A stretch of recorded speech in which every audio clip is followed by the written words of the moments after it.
Here we go. We're live. Hello, everyone. Hello, Jeff and Sue. You're the last to say hello, so you're the first to get a hello. Craig got in first. Hello, Craig and the Goodman household. Good to see you all. Fiona's there, and I know David's in the background cooking carrots. Good work.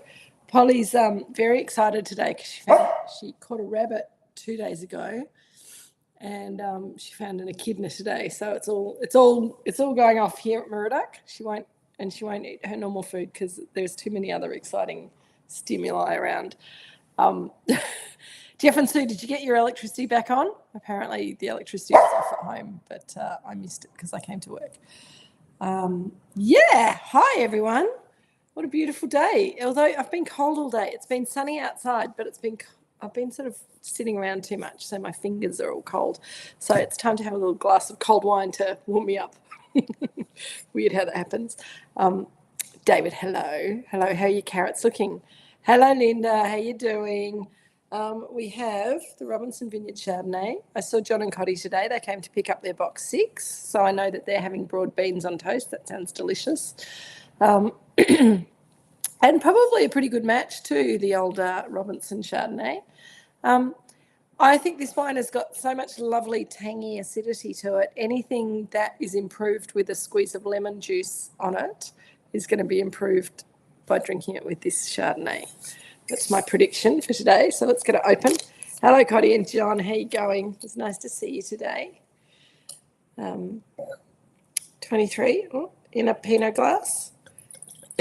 No need to decant. It's young and fresh, but also it will open up very nicely being a 23. Jill is in the kitchen cooking up our spiedini, or thingamybobs as Kay called them. They don't take long, and you need to keep turning them so that the cheese doesn't melt out of them and fall through the cracks. That's the trick with the spiedini. Isn't that a beautiful colour? It's kind of a lemon lime colour, young and bright and vibrant. Just makes me want to go. Thanks, Cotty. Gorgeous colour. Hello, Anne. What have you got? Cheesy bites and cheese and ham croquettes for snacks. Yum. Sounds delicious. Jill is cooking the spiedina. Richard is apparently making some toast, and hopefully they'll bring the toast and the carrot dip, which comes from a very healthy cookbook that I've got, but is a very nice carrot dip, particularly if you add a bit more garlic and a bit more lemon juice and a bit more salt to the recipe. I don't know if anyone had time to make it. It's a little bit belaboured as far as roasting the carrots beforehand and soaking the chickpeas, but you can always cheat with a can of chickpeas. But if you didn't make it this time, if you feel like something a bit different from hummus but similar but different, I recommend making it. It's delicious. Okay, the wine. Looking very alluring in its colour. I just love that nose. It is outrageous, It's all lemon. It's lemon juice. It's lemon zest. You can see a little bit of kind of lemon curd, lemon tart in there. It's just all about lemon fruit, this wine. It's really tangy. It's really fresh. It's really bright. 2023, as we've discussed a little bit with the Pinots, is a vintage that was quite cool. So the grapes ripened sort of slowly and kept their brightness and kept their acidity all the way through. So we've got these wines that have this incredible acid line, a beautiful intensity of flavour without them being overripe in flavour profile. So lots and lots of citrus, particularly in this Robinson that's got, hang on, Alison made it with fresh nails. I'm not quite sure what's going on there. Is that it? What did I say? I don't know what I said. There's a little tail. Little tail just there wagging. What are you doing, Paul? There's no one coming to talk to you. Richard's not here to give her any nuts, so she's a bit befuddled. Snails? I don't know what the snails either. I don't know if I was talking about snails. I'm sure Alison will come back and explain what you were saying. There's a little bit of, as the wine gets some air in it, then that lemon juice is still there, but then you get that little bit of struck match, that little bit of flinty kind of savouriness coming up as well.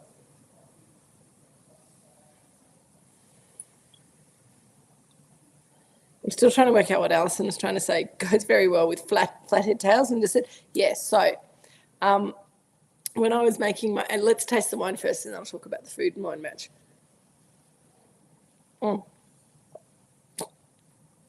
It's, God, the acid is electric in this wine. It just sets off like little electric shocks across your tongue.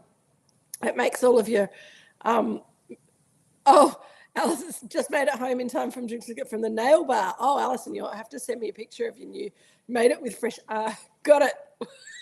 I thought you'd made some food that had fresh nails as part of the recipe. That's how I read that comment. Now I understand. Thank you.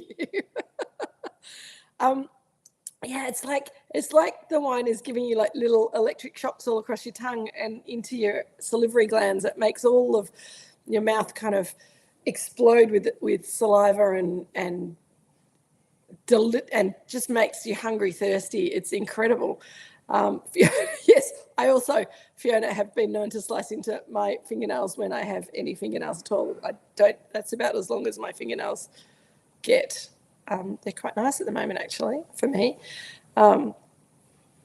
Joan's salty chicken pies, they would be absolutely perfect, Craig. So yeah, on the palate, this wine is crazy and sort of really, really needs food. So I'm hoping my food will arrive fairly soon. I'm excited about trying it with food. But while I'm waiting and while it's opening up in the glass, let's talk about the food and wine matches, because I really wanted to, because I had a glass of this the other day and I really wanted to say fresh oysters again, but we've just done fresh oysters. I know not everyone loves fresh oysters. I was going to suggest scallops because I thought Cotty and John's scallop and cauliflower, it was cauliflower pancakes or something, recipe sounded delicious. And that would also be wonderful. Linda's having it with flathead tails, so fantastic with fish and chips particularly, or just pan-fried white fish would be gorgeous. Chicken pie, chicken sandwich, roast chicken. All of you who have gone with the chicken option, doing a really good job there.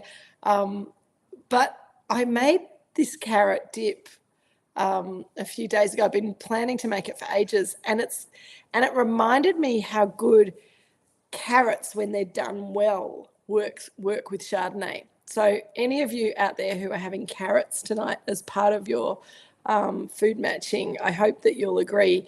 The sweetness and the savouriness of carrots, I think, works really, really well with the tanginess and the savouriness of a Chardonnay like this. It has to be a young Chardonnay. The carrots can be caramelised. That's a little bit of sweetness that comes through in the slow cooking of the carrots works really, really well with this. So that's where the carrot dip idea came from. But also, I think this wine has some toasted bread and has some nice kind of flavours that work well with the flavours in the spiedini, which are basically just stale bread and bacon and bocconcini cheese, kind of melted, grilled. Oh, here comes all my food. Jill, you're a wonder and a treasure. Yes. And here we are. Okay, so there's the carrot dip with the toast. Could have done with a little garnish, yes, I think. there's the carrot dip with the toast with a duck knife. That gets extra points.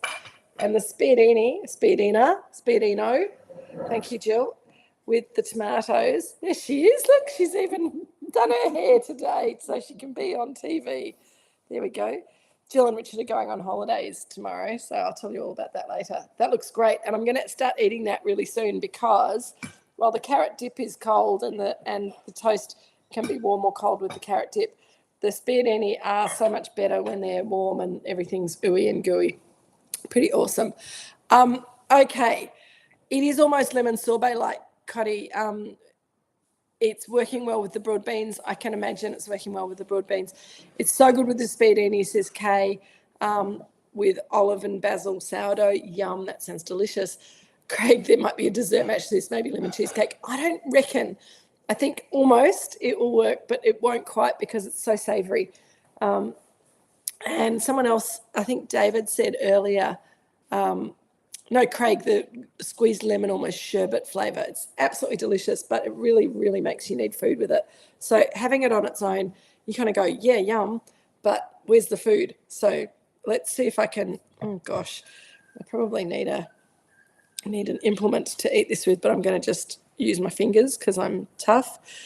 Here we go. Excuse me for a moment. Oh. Yum. So, yum.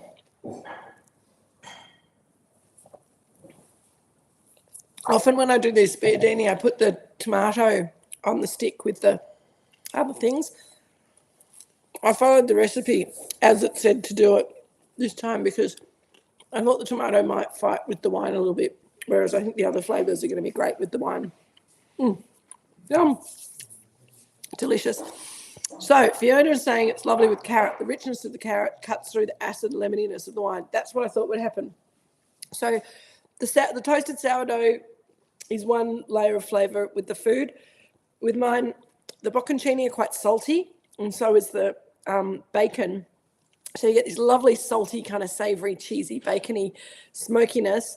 The oregano and the tomato together works. Okay, Kate, let me give it a go. I didn't put quite enough oregano on my tomato, I don't think. But enough that I can taste it. Yeah, I think also roasting the tomato to sort of caramelise the juices of the tomato helps. It does work actually quite well. I often find tomato and Chardonnay don't work so well together, but when it's been roasted like that with olive oil and oregano, I put some salt and pepper on mine too. I can't remember if the recipe said to or not, but I think it works pretty well. So okay, I feel like I've got a feast here in front of me. I've got all the different bits.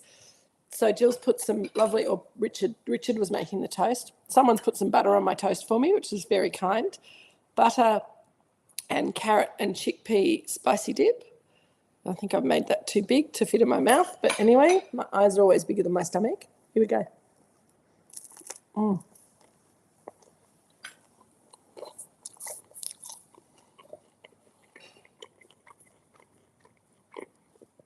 Really good flavours.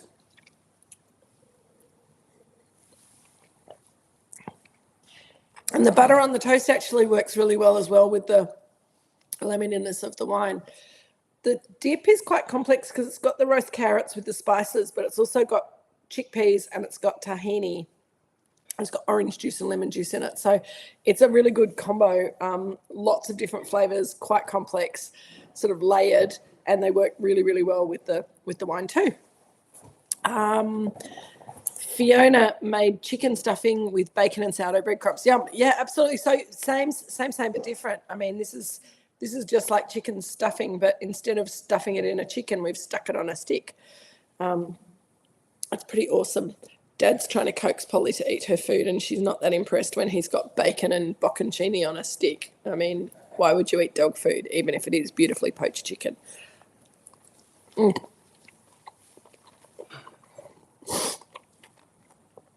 Yum.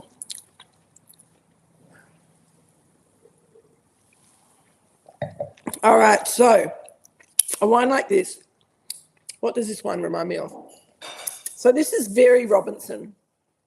And a wine like this, when it's young and it's bright and it's juicy, needs food with salt and savouriness and fattiness to kind of cut through all of that brightness, which works really well with everything that it sounds like everyone's eating. So I think you guys have done, those of you who've gone off script have gone off script beautifully. Those of you who followed up, Jeff and Sue had honey salmon with asparagus. That's taking it to its limits. Did it work with the wine? Was it yummy with the wine? I think asparagus is hard with Chardonnay, and I think honey can be hard with Chardonnay, but the honey and the salmon could be really delicious with this wine. So I'd be interested to know how it went with the wine. And the other thing is, if you do a wine and food match and it's not perfect, then you either just go, oh, well, that's not perfect, but I'm enjoying it. And if it is perfect, then yeah, you feel like a hero. Or you can just eat the food and drink the wine separately and enjoy them both as two different entities, which I think is always an option. And I know Sue's not been very well this week, so I'm glad that you were well enough to make honey salmon with asparagus. It sounds like a good flavour combination. I'd probably we did some blending trials in the winery today for the 2025 Chardonnays, which are going to be very different from this, but very delicious. And Jeremy gave me a little sneak peek of the Pinot Gris 25 as well, which I think is going to be awesome. And my gut would be to match the Pinot Gris to something like that, but I think it would be so yummy. Excuse me. We are always learning about food matches, Cotty, and I'm still learning as well. We just have to, and I think we've been a little bit less adventurous this year than we were last year. So probably not with box 6, because box 6 pretty classic wines, and I was thinking that with box 6 I would do a selection of Christmassy, pre-Christmassy, Christmas party kind of food and wine matches. Thank you, Richard. Richard's brought me some more wine, which is very kind. So sort of Christmas party food for the last 3 wines after we finish box 5. That was my thinking. So, but next year maybe we'll do something wacky every box that might be really hard to match or might be really awesome to match. I'll have a think about that. I always want to make food that I'm going to enjoy as well, so I'm a little bit selfish like that. It's definitely fun, Jeff. Definitely fun. So this wine is opening up as well in the glass. I'm going to put a little bit more in.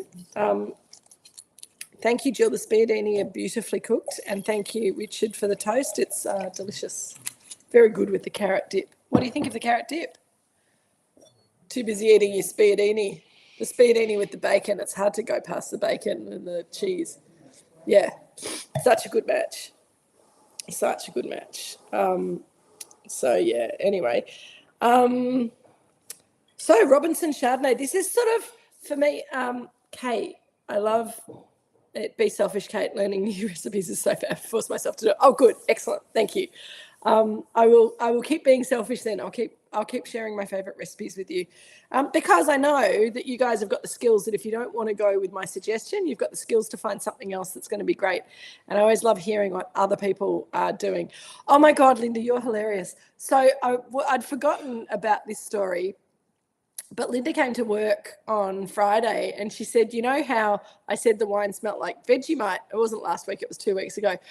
You know how I said that the wine smelled like Vegemite and I went, yeah. And she said, and you said maybe I've got Vegemite on my hands. And we all laughed, ha, ha, ha. And then she said, oh, but actually I did have Vegemite on my hands because I'd cleaned up the Vegemite she'd been looking after the grandchild previously and realise that she had Vegemite on her hands. So that wine didn't smell of Vegemite at all. So well done, Linda. Thank you for outing yourself again.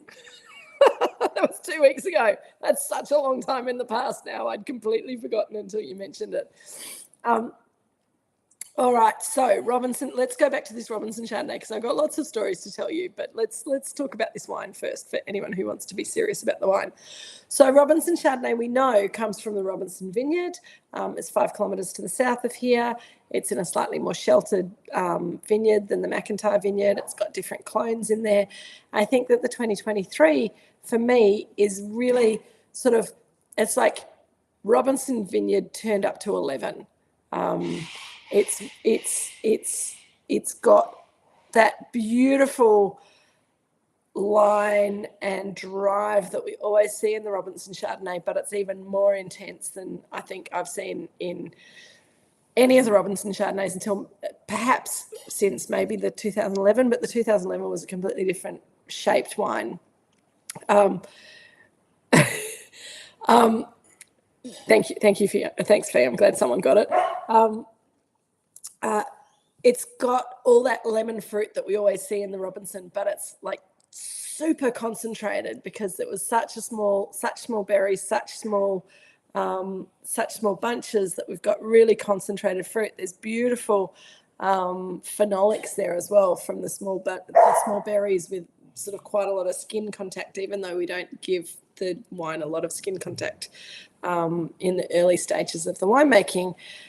There's enough phenolics in those skins that they transfer into the wine very quickly, and you're seeing that in the texture of the wine.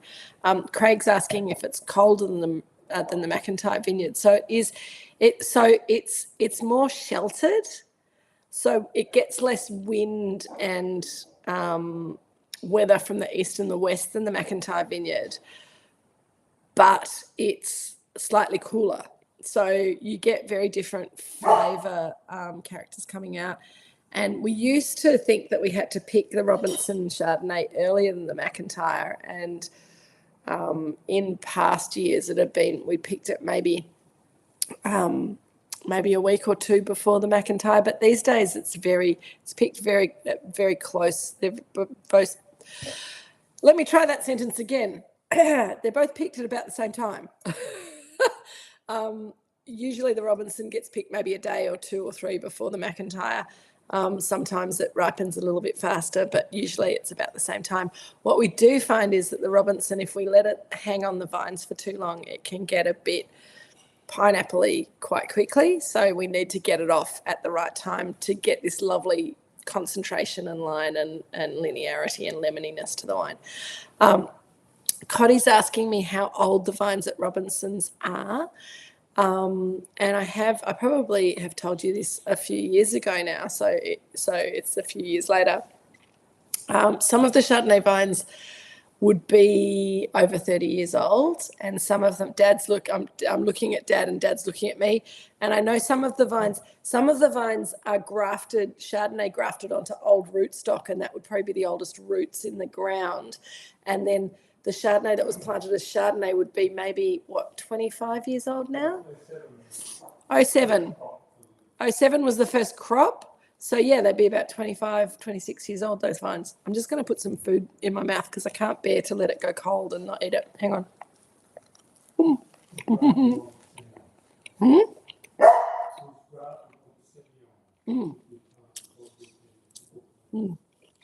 Sorry. Eating. Dad was just saying that some of the Chardonnay was grafted onto old Semillon roots that had been in the ground since the late 80s, but they've been Chardonnay for maybe the last 20 years. We've been taking fruit from the Robinson vineyard since 2007 for the Chardonnay, I think in 2008 for the Pinot. It might be the other way around. I always get confused. And we've been making a single vineyard Chardonnay as a sort of general release since 2010. So, and these vines were already had some reasonable age on them then. They've got a lot more age on them now, 15 years later, which is exciting. And I think that the Robinson Chardonnay and the Robinson Pinot seems to be getting better and better every year. Alison's saying it's opening up and becoming softer now, and I totally agree. Craig, that's such a geeky question.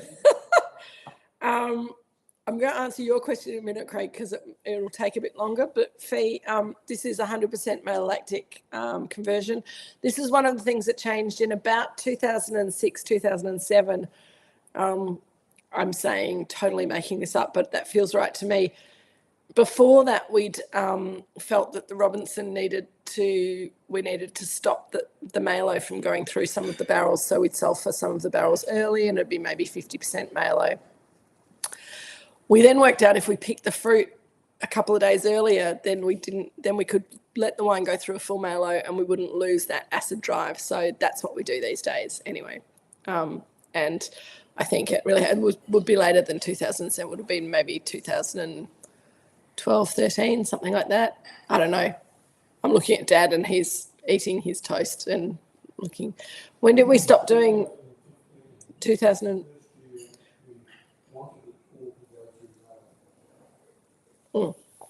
2015 was the first year that we wanted all of the Chardonnay, all of the Robinson Chardonnay to go through Mailer, and we've been doing that all the way through. So I think that's pretty good. Cotty, the problem with all the info you give us while we're tasting is we don't remember it by the end of the bottle. That's why I said you needed your little notebooks. Write some tasting notes. But I know we're here just to have fun, really. It just means you have to come and have another conversation with me some other time. Okay. Jeff and Craig are asking the geeky questions about grafting. So I'm going to try and answer both your questions together. Craig has asked, can you tell the difference between grafted and non-grafted Chardonnay? And Jeff has asked, does grafting onto different varieties have any impact on the grafted variety? And I think my answer to both those questions is no.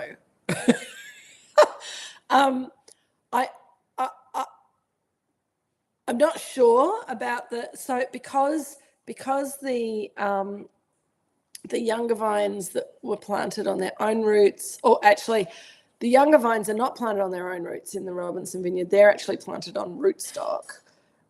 So they're grafted anyway. So it's vines that have been grafted before they've been planted to keep phylloxera away if that ever happens, and to maybe make them a bit more efficient in the dirt that we've put them in, compared to wines that were Semillon that we cut the top off and then grafted Chardonnay into.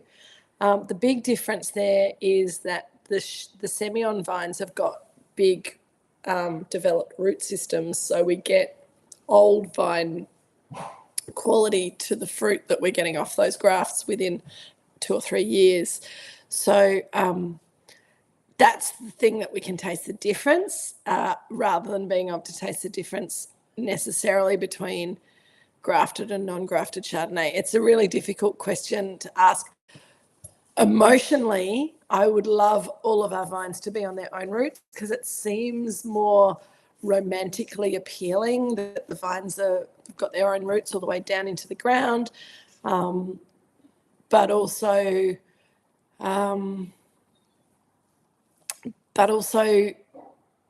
if you're being sort of sensible about it and pragmatic about it, it's much better to have vines on rootstock and not have to worry about phylloxera, which will kill vines on their own roots.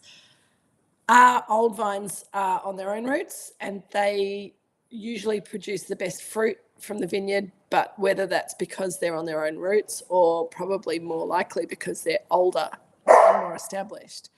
So it's a tricky one. It's a tricky one. So I'm going to stop trying to answer that question. I don't think grafting onto different varieties has any impact on the grafted variety because the roots do the job of roots, which is going down into the ground and sharing the nourishment of being under the earth, and the bits on top are what give you the fruit. Over time, you can get the rootstock manifesting as the fruit-giving thing. You see that with old lemon trees because all lemon trees in Australia are on rootstock as well, and you see it with roses as well because all roses are planted on rootstock in Australia. It's the same thing that sometimes either the graft will fail or the roots will kind of push the fruit through, but probably in the vineyard we won't see that happening because the vines will be replaced before they get to that stage of age.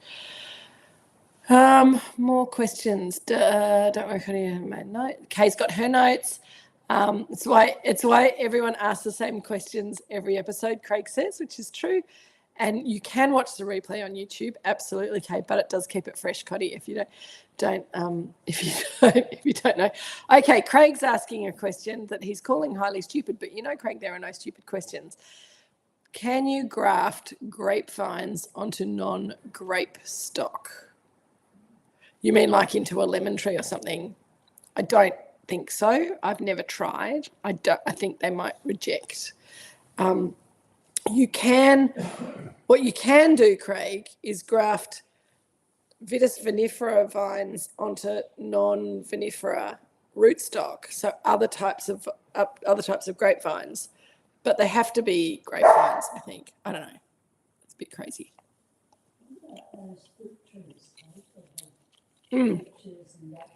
Jill's asking about the fruit trees that have like one branch of peaches and one branch of apples, and one branch of pears. I don't know. I've never seen it. I've never heard of anyone trying to graft.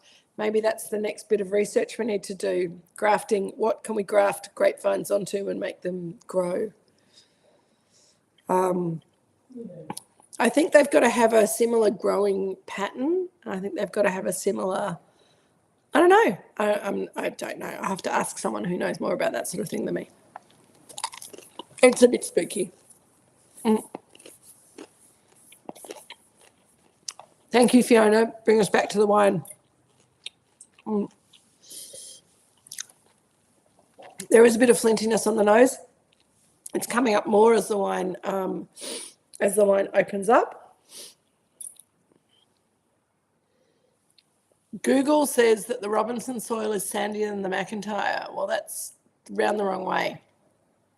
The McIntyre soil is actually sandier than the Robinson soil. So if that's coming off our website, I'd better fix it. I don't think it is. I'm not sure where Google got that information from though, David. So if you could let me know, that would be great. Is it AI? Because I don't trust AI. Richard, there's a cat outside coming along the balcony. Google, lol, exactly. So I probably shouldn't tell you this story as the cat's thinking about coming in. So Jill and Richard are going on holidays. They're going to Adelaide on a road trip. And they're going to, next Tuesday, they're going to go to visit our friends at Ministry of Clouds, which is going to be awesome. So Cotty says they have to be the same family, Jill, so you can graft eggplants onto tomatoes. So that makes sense. So you can have a citrus tree that's got lemon and lime and orange and kumquat on it. You could have a peach tree that's got different types of peaches on it. You could have an apple tree that's got different types of apples and maybe pears on it, but they need to be the same family. So that makes sense. Yeah, so Jill and Richard are going to Ministry of Clouds next Tuesday, which will be lovely. They're also going to Salopian Inn, which is one of the places that I wanted us to go to, but we didn't go to. So next time we do a trip to Adelaide, that might have to be on the list. We'll have Jill and Richard report back though, and let us know whether it's worth the visit. So next week I'm going to be here on my own with Polly and the cats, possibly Peter if he's got time, and possibly Nina. They're a bit busy at the moment. Just going to have some carrot dip as well. Can you hear my jaw?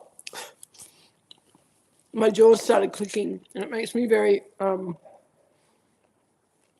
self-conscious when I open my mouth wide enough to put food in. I get this huge jaw click. Anyway, I hope it's not putting you guys off your wine. Dad's trying to coax the cat in, and she's just turned her back to him because she heard me say that they're going on holidays. So, yeah, no, I wish it was. Oh, you could just hear the toast crunch. Okay, good. Good, Fiona. Alison hurt my jaw. It's a bit of a worry. Anyway, I'm just going to battle on because, what are we going to do, hey? So, yeah, next week I'll be here by myself probably, and that'll be interesting. I can't remember what wine we're doing next week because I haven't looked it up, but we're doing the last wine in box 5. Polly, I've only got tomatoes on my plate and a bit of carrot dip. I don't think any of those things are going to be of any use to you. She's come looking for food. You like the toast, do you? Okay. 2018 Pinot Noir. Yes, Kate, it is an older Pinot Noir, Estate Pinot Noir, 2018. Thank you. That's going to be fun, and I'll think of something really fun to match it to. I think that's going to be awesome. I'm just getting a little bit sniffy. So I'm thinking that I might finish up because I'm on the hay fever chair again. It's that time of year. I've taken all my pills. So 2018 Pinot Noir next week. We're going to have a very well-behaved dog who's not going to bark at anyone. We're going to all talk together. Jill and Richard might tune in from, where will you be next Thursday, Jill? Will be in Mildura? Or will you be, no? In Adelaide, probably. Zyrtek's the best. I know, okay, I take Zyrtek. It's just starting to fail on me. They'll be in Adelaide at the Pullman, which is ironic because we did drinks with Kate from the Pullman, Jill, when we were there. Amazing. But you'll probably be out for dinner that night. You'll be out to Africola or something. No? Going to the Botanical for lunch, so they'll be pissed and probably making inappropriate comments on Drinks with Kate on Thursday night. Hay fever. I know. It is bad today, Alison. David's saying there's a great bar next door. I've already told them not to go to the bar next door because they'll only find natural wines. You're very funny, David. Yes. So that will be nice for Jill and Richard. It will be nice for us. Our natural wine's better than the natural wines from the Natural Wine Bar in Adelaide. Absolutely. Absolutely. The other thing that I was going to suggest, guys, team, gang, is that I would like to propose another. Craig, it's okay. It's all right. Just take some deep breaths. Drink the one with the pink label. That was the best. Wasn't that the one with the diamond on it? That was pretty amazing. It's pretty outrageous. Everyone's traumatized from the trip now. It's all good. Yes, so competition team, that for the first wine of box 6, I would like you, sadness and despair, Alison. I know. My face when I tasted it. Yeah, it was very sad.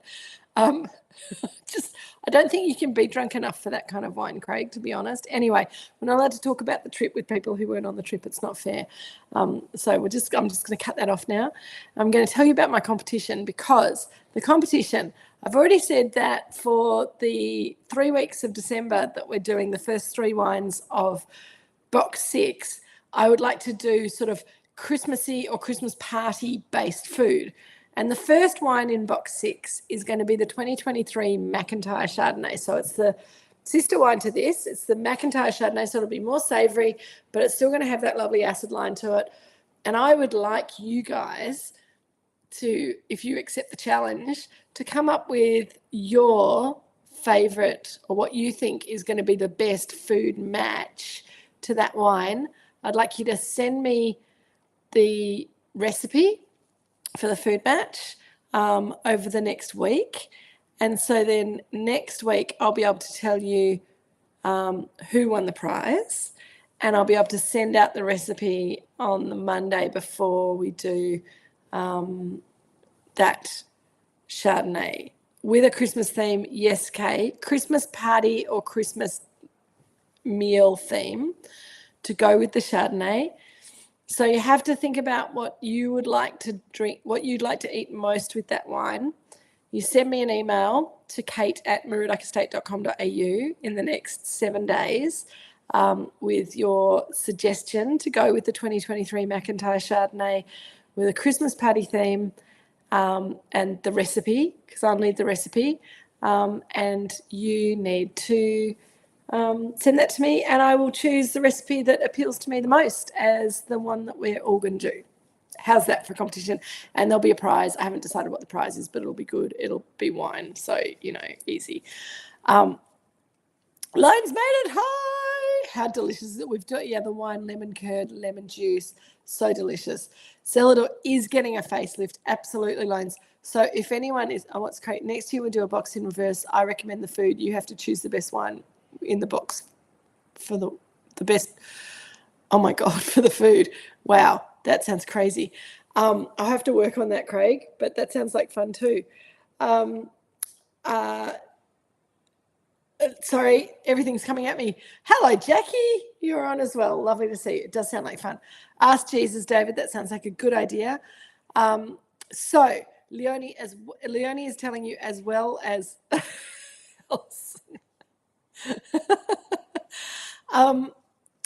Leonie wanted to let you guys know that if you come to Celador sometime in the next week or two, Celador is getting a little facelift. Leonie's madly sandpapering back the brown paint around the windows, and we're going to give it a little paint. We've got a new colour for Celador, and we're going to have to take the doors off and sand them back and do all of that. And Zach's in Adelaide, but Hannah's there as well. Hello, Jackie and Hannah. Lovely to see you. The baby cheeses could work well. David, please send me your recipe for the baby cheeses. And Leonie would like you to come and visit Celador. In fact, Celador is going to be in the restaurant space for a few days while we're doing the painting. So it'll be very exciting. A new venue, and some people will get to see the views that they don't usually get to see. So that'll be fun. All right, team. Before I get any more snuffly, I'm going to idea for sausage, says Fiona. Okay. Is Lawrence going to dress as Santa? Possibly not, Craig, but you never know what could happen in the weeks leading up to Christmas. If that's what you need, maybe Richard could dress as Jesus. That could be sacrilegious for some people. So maybe we won't go there. Maybe we'll just stick with Santa. Polly's got a lovely Santa hat as well. Anyway, kids, it's not December yet, so you're not allowed to put up your Christmas decorations, and you're not allowed to get into your Christmas spirit until December is the rules in my house. So we're in my house at the moment. So there you go. What's David saying? Lens, you don't need works. Tradie Santa. Lens, that sounds exciting. All right, okay. Now it's all getting silly. I'm going to love you and leave you. Enjoy the rest of your Chardonnay. Enjoy the rest of your snacks and your dinner. This is such a beautiful wine. There wasn't very much of it to start off with. It's going quickly, so if you need some for your cellar, you know where to go and what to do. It is getting silly. We're getting very close to the silly season. It's getting very silly. I will see you all next week with the 2018 Pinot Noir. Take care. December the 10th here, but I have meters of lights. Oh, what? I don't. You've already started decorating, have you, Alison? Okay, all right, fair enough. All right, love you all. I paused at the wrong place there. Love you all. Take care, and I'll see you very soon. And we'll hear some news from Jill and Richard from their trip next week. All right, take it easy, guys. Cheers. Bye.